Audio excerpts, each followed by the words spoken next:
Pada hari ini kita menyambut 2 tahun kemenangan Pakatan Harapan. Satu kejutan membawa perubahan besar dalam peta politik tanah air dan juga suatu sejarah peningkatan demokrasi yang agak ulung. Dunia juga menyambut baik perubahan ini dan saya dapat pada hari ini bersama Azizah yang sebenarnya di tengah gelombang itu, kerana pada masa itu saya masih lagi istirahat di Istana Hinggap dan masa itu di rehab center pusat sejurus selepas pembedahan bau. Dan oleh demikian wajar kita dengar sendiri daripada Azizah tentang pengalaman beliau mengemudi keadilan, kerana bendera keadilan juga digunakan pada masa itu, dan kemudian mendapat pertahankan Pakatan Harapan dengan gabungan bersatu di bawah pimpinan Tun Mahathir dan memecah rekod dan mencatat kemenangan. Dan maka peringkat pertama ni saya minta Azizah jelaskan pengalaman sebelum dan dalam menghadapi suasana kemenangan pada 9 Mei 2018.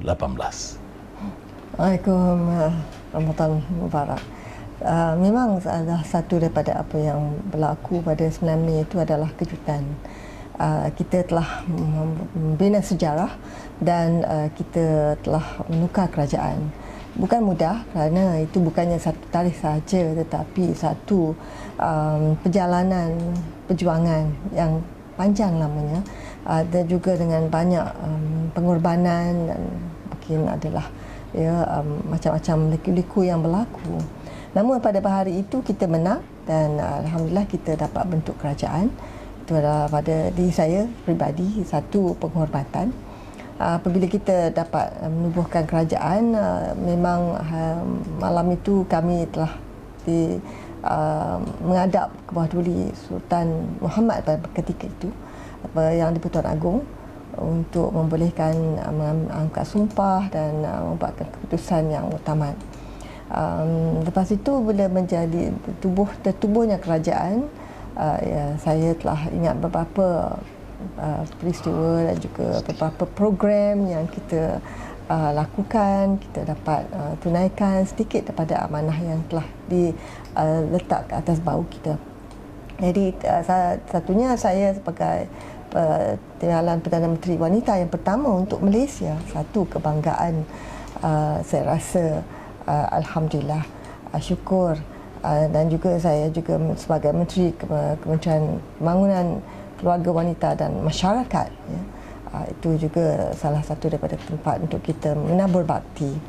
Saya ingat juga bahawa sebagai Timbalan Perdana Menteri, kita ada beberapa program dan bawah NADMA, di mana saya mempengerusikan Majlis Keselamatan Negara, ya, dan juga memberi bantuan-bantuan kepada mereka yang memerlukan, terutamanya apabila terkesan teruk oleh bencana. Juga masuk masa tu saya ingat Kim Kim, masa kita dapat menolong mereka dalam ASEAN, di Indonesia, di Lombok, di mana mangsa-mangsa banjir lumpur, gempa bumi ini berlaku. Dan juga dalam PWKM, Kementerian Wanita Pembangunan Wanita Masyarakat, kita juga ada masa itu membuat program Aisuri, ya, kerana kita memperingati, tak lama lagi kita ada Hari Ibu, ya, kita memperingati jasa sumbangan ibu-ibu yang tidak bekerja namun telah menabur bakti yang tinggi kepada pembangunan negara kita. Ini adalah Aisuri adalah pengiktirafan untuk mereka.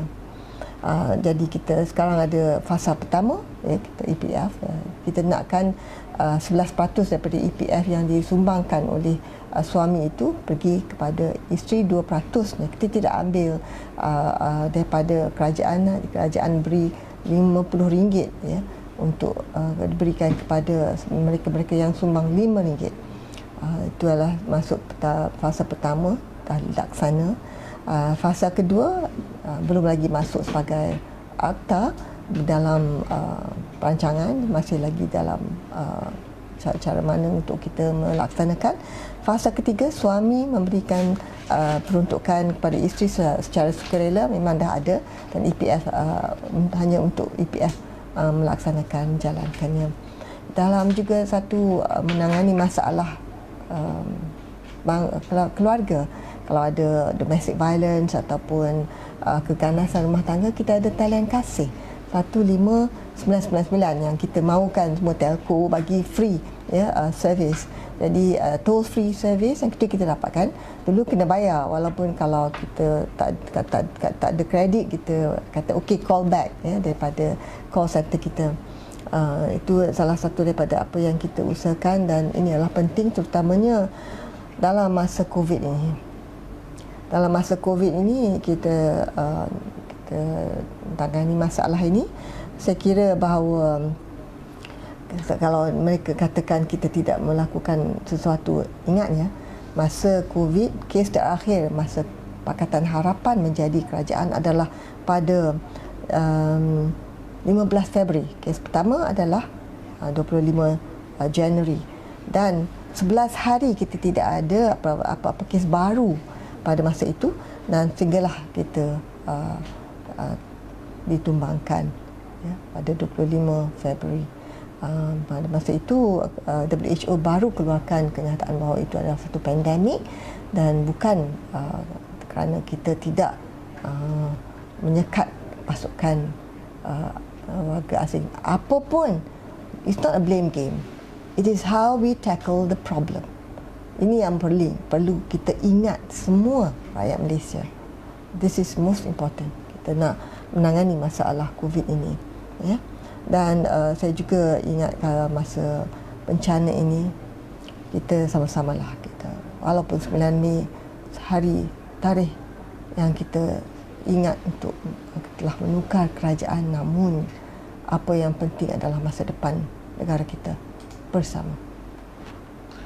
Terima kasih Azizah kerana bagi liputan pertamanya tentang kemenangan 9 Mei dan urutan cara pentadbiran Pakatan Harapan selama hampir 2 tahun, dan beliau sebagai mengemudi Parti Keadilan dan juga pada ketika itu Menteri Timbalan Perdana Menteri dan ringkasnya Menteri Wanita.